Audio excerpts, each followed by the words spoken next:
দেন, সে তার মতো করে অহংকার করুক, তাকে নিয়ে আপনি বেশি মাথা ঘামাবেন না।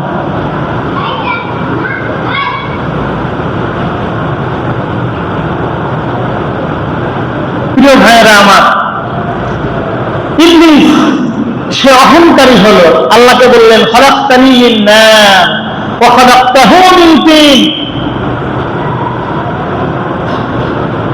আল্লাহ তাআলা বললেন যে আদম, ইবলিস তুমি তাকে চিন্তা করলে না কেন?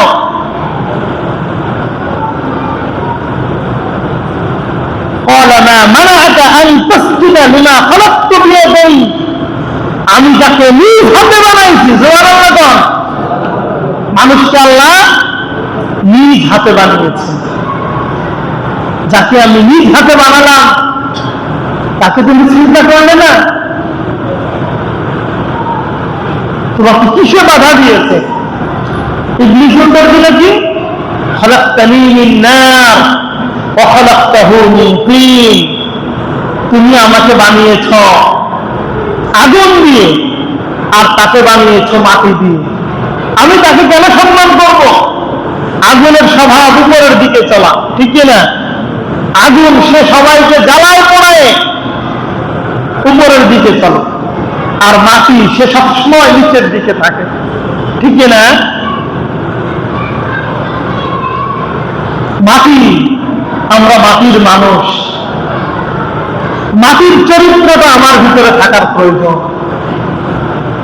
দেখবেন এই যে ভবন দাঁড়িয়ে আছে, মসজিদের বিশাল ভবন মাটির উপরে দাঁড়িয়ে আছে, ঠিক না? এই মাটির উপরে আপনি কোদাল দিয়ে আঘাত করতেছেন, তাতে কত রকমের কত কিছু করতেছেন, তার বুক চিরে হাইওয়ে বানাচ্ছেন, তার 100 ফিট 200 ফিট মাটির নিচে যে পাইলিং করে তার উপরে 30 তলা ভবন নির্মাণ করতেছে। মাটি কখনো প্রতিবাদ করেছে কি? প্রতিবাদ করেছে কি? যদি এই মাটিকে আপনি সুন্দরভাবে মাটিকে সম্মান করেন আর বোঝেন যে এই মাটি থেকে আমাকে বানানো, সেটা ভেবে যদি আপনি এই মাটির উপরে চড়েন, কবরের মধ্যে এই মাটি আপনাকে সম্মান করবে। আর যদি আপনি জমিনের উপরে অহংকার করে গর্ব করে এই জমিনের উপর মান, আপনি যদি অহংকারী হন, জমিন আপনাকে ছাড় দিবে না। সেদিন বলবে আমার উপরে চলেছ আর অহংকার গর্ব করে চলেছ, এবার তোমাকে পেয়েছি মামু, সাইজ করে দিন। জন্য জমিনের উপরে অহংকার নয়, এই জমিনকে আমরা, যে জমিন থেকে আমাদের সৃষ্টি, ঠিক কিনা? এই জমিন থেকে আমাদের কি আল্লাহ তাআলা বলেন মিনহা খলাকনাকুম ওয়া ফিহা নুঈদুকুম ওয়া মিনহা নুখরিজুকুম তারাতান উখরা। সবাই পড়েন আমার সাথে, মিনহা খলাকনাকুম ওয়া ফিহা নুঈদুকুম ওয়া মিনহা নুখরিজুকুম তারাতান উখরা।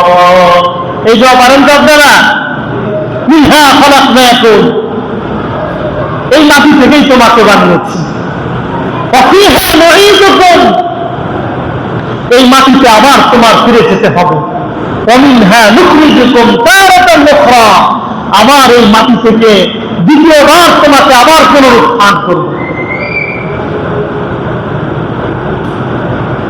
এই মাটির ভিতরে আমি লাউ গাছ লাগাই, টমেটো লাগাই, আলু লাগাই, পেঁপে লাগাই, মিষ্টি কুমড়া লাগাই, ধান লাগাই, সেই মাটি থেকে রস গ্রহণ করে একটা পেঁপে খাওয়ার মতো হয়, একটা আপেল খাওয়ার উপযুক্ত হয়, সেই আপেলটা, সেই আমটা, সেই পেয়ারার বেদনাটা আমার আব্বা আম্মা খেয়েছে, তার শরীরের ভিতরে এই আপেল থেকে শক্তি সংগঠিত হয়েছে।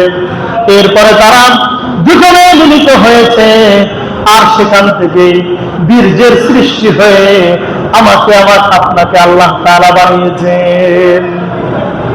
মিনহা খালাকনাকুম, এই মাটি থেকে আমি তোমাদেরকে বানিয়েছি। এই মাটির নির্যাস থেকে প্রত্যেকটি মানব দেহের তৈরি। এই জন্যে